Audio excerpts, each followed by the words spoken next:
Hello, this is AnlineOffline. Today we'll summarize the Season 1 patch notes for COD Mobile 2025. If I sound off or inconsistent, it's because I've had pneumonia for 3 weeks.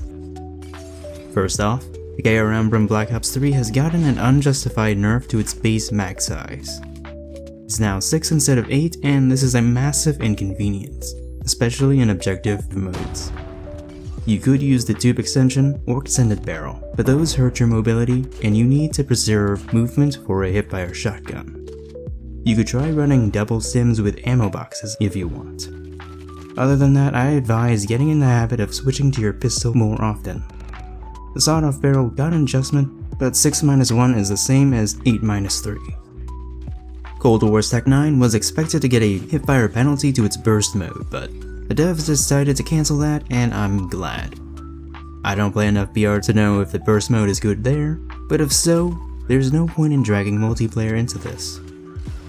The slumbering multiplier on Modern Warfare's Raul MG now matches its ARM multipliers, allowing for it to 3-shot more frequently at long range. However, time to kill was never an issue with a Raul, but rather its unreasonably miserable mobility and handling.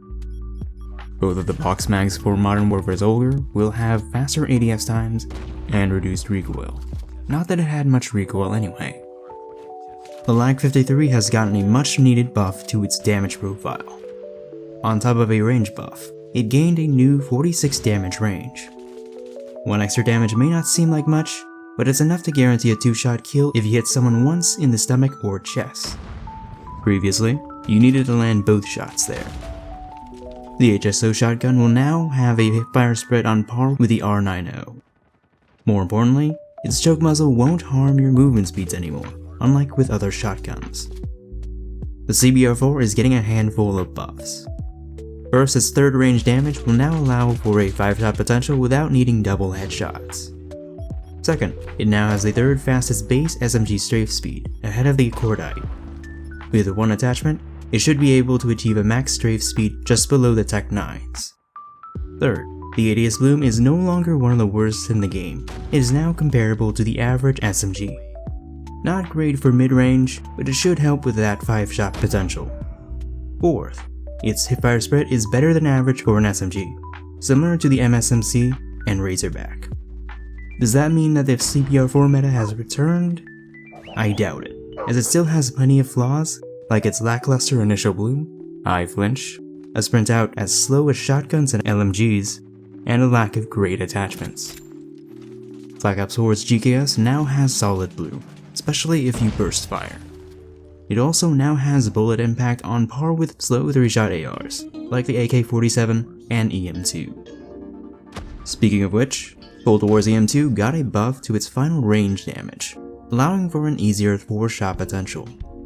The Jest will now deal an extra 10% damage, and this isn't much unless with the Task Force barrel. Last season, the damage profile on Black Ops 4's Hades was reworked, and now the rapid fire barrel will no longer remove its chest multiplier, allowing for a 3-shot potential if you land there once.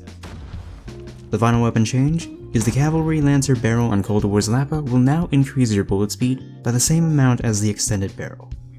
Ignore the hipfire buff. It's a typo meant for BR only.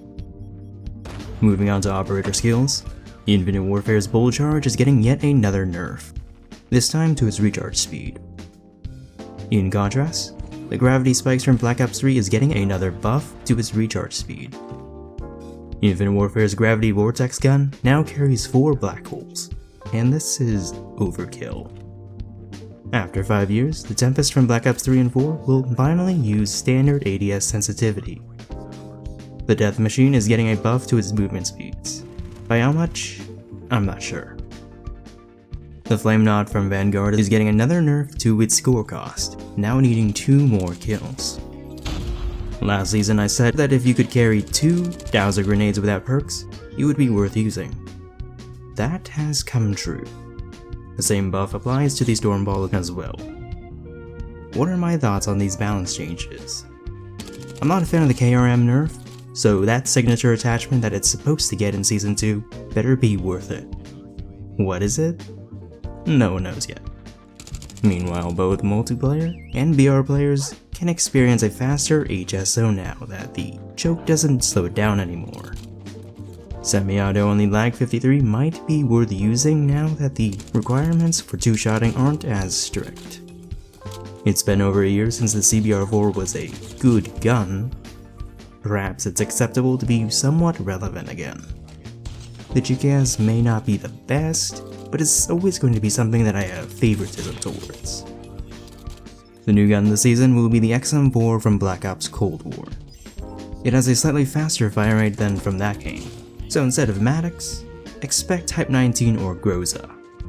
Is it intentionally overpowered enough for Activision to cash in on people buying the Mythic blueprint? I don't know, I don't have it yet, but based on the stats, it doesn't impress me at all, and they patched the bug 3-shot range past 16 meters.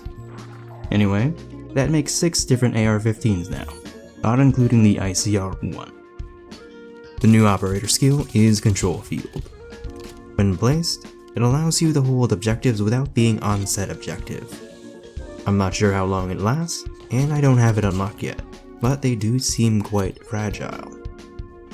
Much to the surprise of everyone, there's now a way to grind for free legendaries and 1 mythic through daily challenges to earn crates that give you shards to craft them.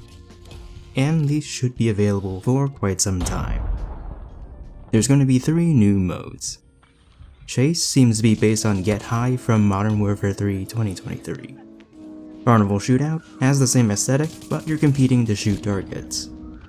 Tank Battleground sounds self-explanatory, and it reminds me of World of Tanks.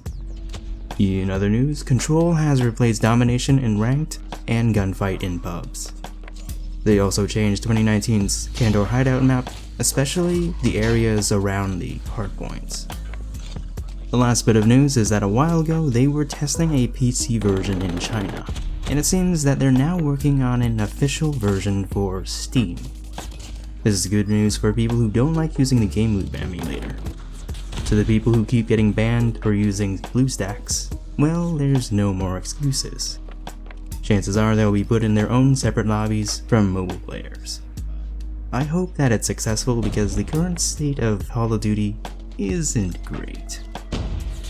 There are plenty of other things to look forward to, but those will come at later seasons, like the aforementioned KRM signature attachment, Modern Warfare's VLK Rogue, Drill Charge flashbangs, and new rule sets for ranked that ban certain guns and other stuff. That isn't a new concept, as that's how rank usually works in other CODs. Gotta say, I'm not used to having things to look forward to outside of anniversaries, but I welcome this change of pace. But hey, that's just my opinion. My name is On, and I'm off.